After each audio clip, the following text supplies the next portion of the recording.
Hello， 大家好，我是修理匠。今天我们来 DIY 一个冰箱漏水的问题。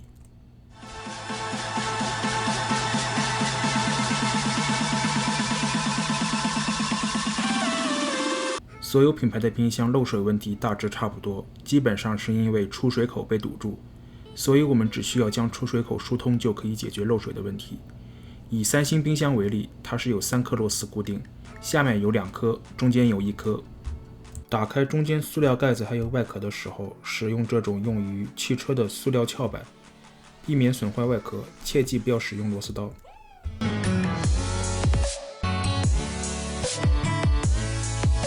这里是中间的螺丝位置，如果你的像我一样结冰了，可以多次的泼一些热水，或者用吹风机。当然我不建议用吹风机，因为吹风机的范围太大，并且稍不注意会将塑料烫软化。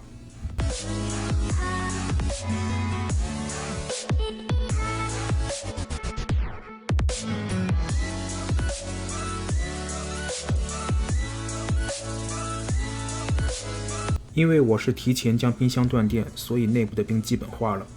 如果你没有充足的时间等待，可以断电后用吹风机沿着两边吹，每5秒钟挪开一下，停一会儿再吹一下，切记不要用太大的力气，冷会使塑料变脆，容易掰碎。然后打开后盖的时候要慢慢打开，后面有2根线连着冰箱。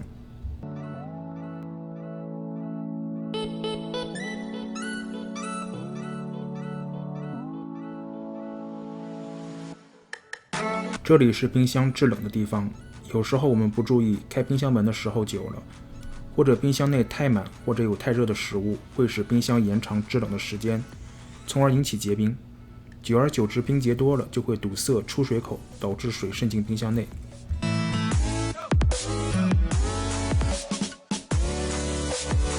这里我用了跟打开后盖相同的方法，吹风机吹5秒钟，然后挪开，确定周围的塑料冷却后，再吹5秒钟左右。期间我又反复浇了一些热水。我这样做的目的是为了减少吹风机操作不当损坏周围的塑料。耐心反复的重复这些步骤，就会将冰化开。